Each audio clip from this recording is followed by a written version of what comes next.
Have you ever wondered if Nacho Libre is really just a retelling of the classic story Cinderella? Of course not. That's absurd.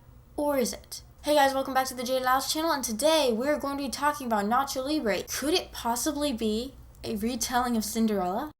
First, let's look at the similarities between Nacho Libre and Cinderella, the characters themselves. And as we go through the other characters, we're going to see parallels between the two stories. Ignacio, or Nacho, is an orphan who was raised by priests in a monastery. Nacho grows up getting basically the crappy jobs, and when he's a grown-up, he still gets the crappy jobs. On the other hand, we have Cinderella, an orphan raised by her stepmother. She's basically a servant to her stepmother and stepsisters. Next character is Steven. Steven is the equivalent of the fairy godmother. Don't laugh, hear me out. Throughout Nacho Libre, we hear Steven say multiple times that he only believes in science. I don't believe in God. I believe in science. I don't know why you always have to be judging me. Because I only believe in science. But at the same time, Steven is the person who convinces Nacho to go see a water gypsy to try to get magical powers from eagle eggs. Those eggs were a lie, Steven. A lie! Sorry.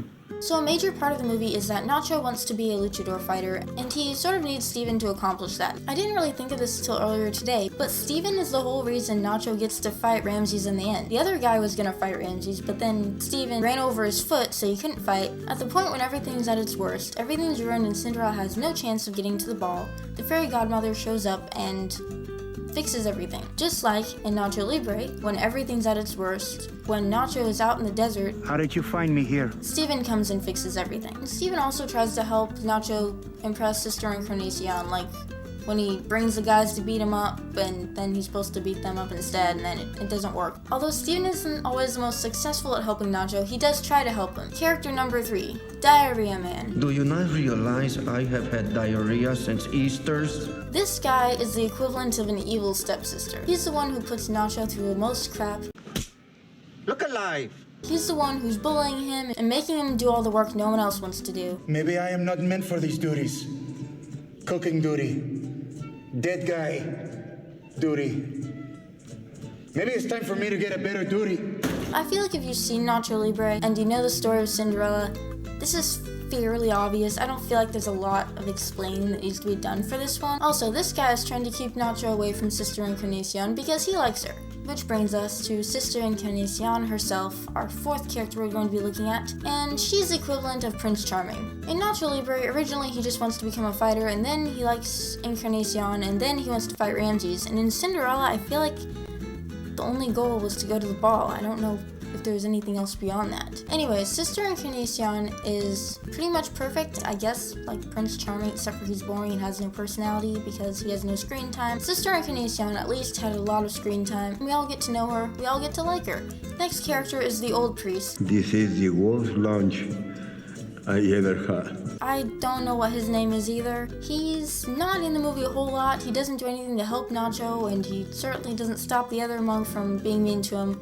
So he's basically our equivalent of an evil stepmother. I feel like in the Cinderella story, the evil stepmother was more directly mean to Cinderella than maybe this priest was to Nacho, but the diarrhea guy makes up for it. Also, Ramses could count as some sort of villain in the movie, but I don't think he could quite count as an evil stepmother. So anyways, the last character is Chancho. Chancho is the equivalent of a cute little mouse helping Cinderella or Nacho Libre out in any way he can. Just as the mice in the Disney version of Cinderella help Cinderella make her dress, Chancho actually does sort of the same thing when he helps Nacho Libre get his first, exercise wrestling outfit with those sweatpants.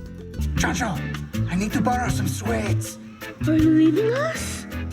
No, Chancho, I would never leave you.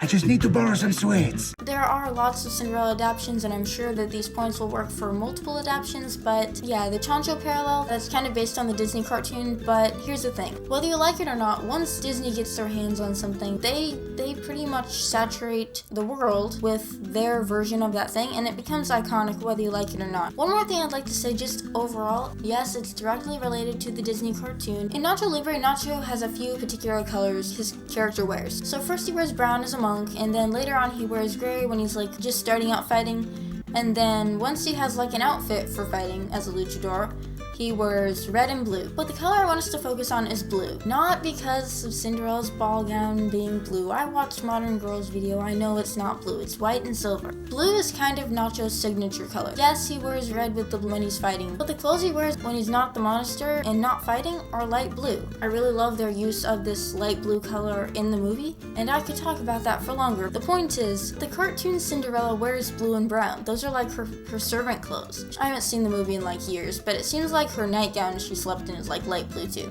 They both wear brown and blue. It's interesting. Do you think Nacho Libre is one of the many retellings of Cinderella? Do you think it's all a coincidence? Comment below. If you'd like to avoid diarrhea till Easter, like and subscribe. Thanks for watching, and